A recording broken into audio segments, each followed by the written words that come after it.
Hey everybody, hope you guys are healthy and safe. So these are the AIVU by Tozo. So Tozo, I covered them about 4 months ago. They released a smart glasses that was like a portable display. Now comes this pair called the AIVU. That's like a more ambitious pair of smart glasses. So Tozo is marketing this as the world's first AI privacy object recognition glasses. I think that's way too clunky. In short, this is a smart glasses with a pair of micro-LED screen embedded onto the lens that projects crisp green text in front of me.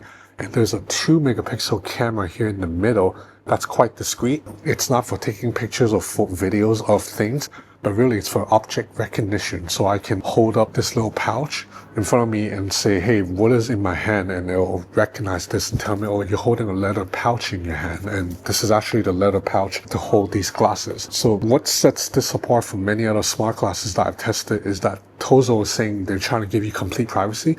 So whatever you ask the glasses to recognize, it just does it on the spot. And then after that, there is no photographic record. Like the glasses does not save the photo that it captured. So for people who really are concerned about their privacy, I think that's a good thing. For me personally, it doesn't matter that much. I don't really have many things to hide. Hey Tozo, what is this drink in my hand?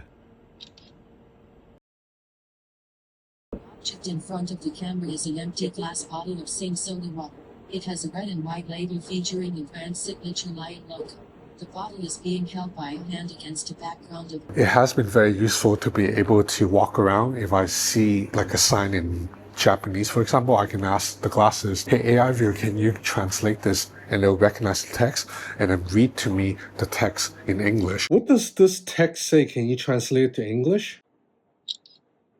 Text on the screen says which means how are you and which is a Cantonese phrase meaning have you eaten yet? So there are a pair of open ear speakers right here and also 2 microphones that allow the glasses to pick up my voice and also play music or play the AI chatbot to my ears. As you can see, the glasses look pretty normal. They don't look noticeably bulkier than a conventional pair of glasses. And the micro-LED screen that's embedded onto the lens via waveguide, it's very hard to see. Like you really need light to shine on it at certain angles to see that little square waveguide. Otherwise, it's very hard to see that waveguide. Now, the glasses weigh only 45 grams, and the hinge that holds the temple arm are very flexible. Look at how wide I can open the arms into. So that makes the glasses very comfortable to wear. They don't squeeze into my head, and they're lightweight enough that I can wear all day. And I can wear this all day because the battery life on a single charge can last for 10 hours, which is really good. Now, unfortunately, charging, it's done via this pogo pin at the end that requires a proprietary cable. I'm not a fan of proprietary cables because if you lose the cable, then you can't charge your device.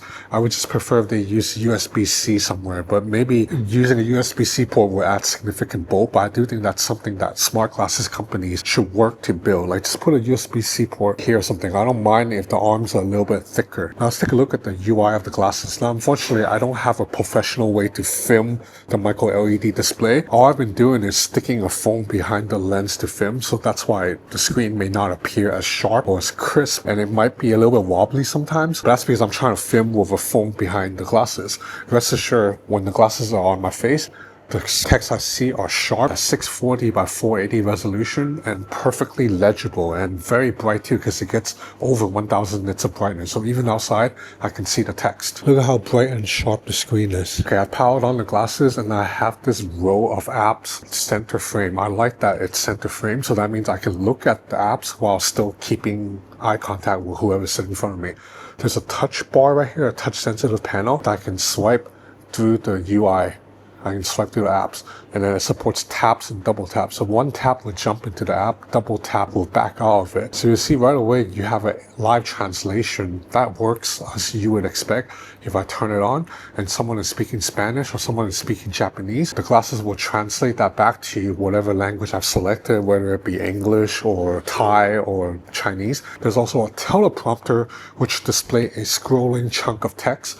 So this is useful for someone like me who has to talk on camera a lot. So I can have a script in front of me that will scroll as I'm talking. But ultimately, the star of the show is object recognition. I can, for example, hold up a fruit that I don't know the name of and be like, hey, what fruit is this? And the AI will tell me, oh, that's a dragon fruit or a tangerine or whatever. You can trigger the object recognition with a button located right here on the right side of the arm, or you can do it via voice. You can just say, hey, Tozo, what am I looking at? And it'll automatically recognize the scene, and it's quite fast. It does it in like, I want to say 3 to 4 seconds. So this guy is launching on Kickstarter. I'll have a link in the description below if you're interested. So that's about it for this video. I hope you enjoyed this content. If you did, please consider subscribing to my channel. It would help me a lot. Thanks for watching.